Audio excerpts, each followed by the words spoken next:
Thanksgiving is almost here and one of the biggest grocery shopping weekends of the year, and all that special food will be coming into homes where pets are waiting with curiosity. Our pet vet, Dr. David Visser, is here to give us some tips that will keep our pets safe during this festive week. Doctor. Good morning. You know, it really is a fun, festive time, but if you can imagine your main course becoming destroyed or disturbed or just some disruption to your holiday because pets got into mischief, that's something we want to kind of plant that seed about today and keep pets safe during this week, because whether it's that they got into something and they just feel really upset in the stomach, or they develop something like pancreatitis, which is an upset pancreas, that's an important condition for people to be aware of. But there's lots of risks around this joyous and celebrating time.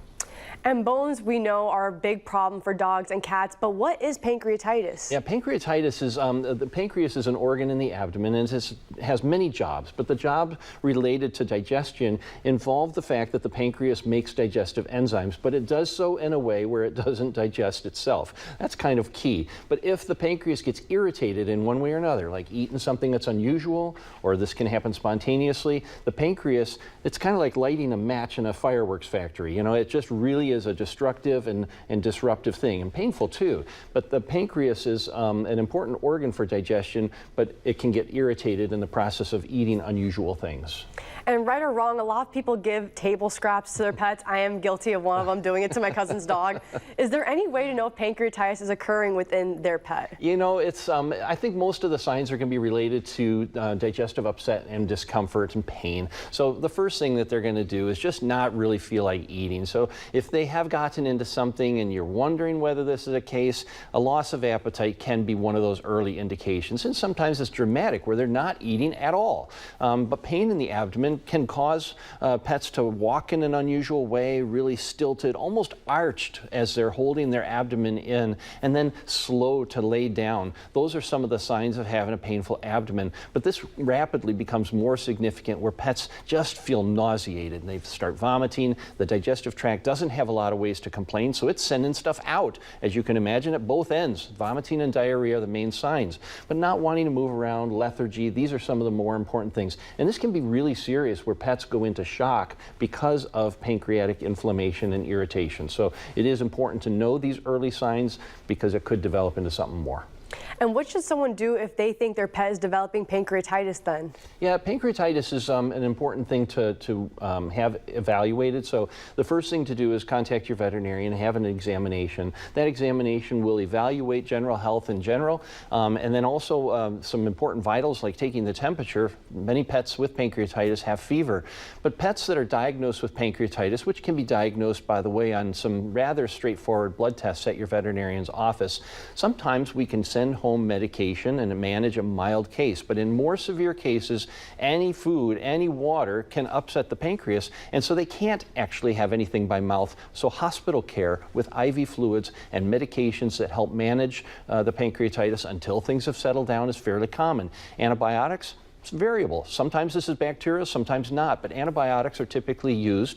And of course, the nausea and the upset in the digestive tract needs to be managed with medications to make sure pets feel comfortable. Same with pain relievers. And there is a new medication that is out that has helped veterinarians be more successful in managing the more serious causes of pancreatitis. This medicine is called Panaquel. Don't memorize the name, but know that your veterinarian has one more tool in the arsenal to make things better for pets that are affected. Okay, here's the hot button issue, bones. I know there are different opinions about bones, but what is your professional official word on it?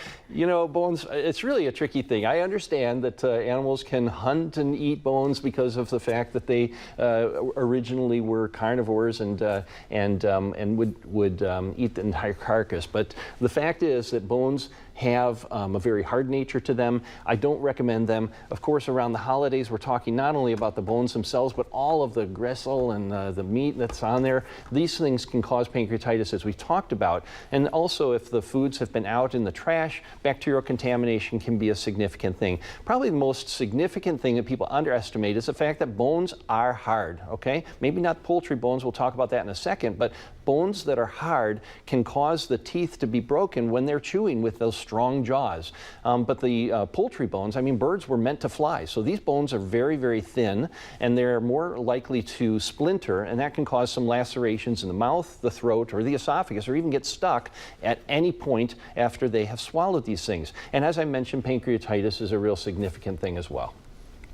Good point. So keeping trash out of and limiting table food is also important, right? Yeah, this is not the time period. It's going to be disturbing enough for pets with all of the people activity, all of the different things going on. But if you add to that getting into the trash or giving table scraps that their digestive tract isn't used to, you might be inviting an emergency room visit. I guarantee you the holidays at the emergency service are going to be quite compact. So you'd rather be sitting at home watching television, watching football, something like this, joining family, rather than spending your time in an emergency room. That is so true. And once again, thank you so much, Dr. Visser. Absolutely. If you would want to contact the pet vet, Dr. Visser, Dr. David Visser himself, you can reach him at the Center for Animal Health by calling 888-PET-VETS, or you could also shoot him an email at michiganpetvet@comcast.net.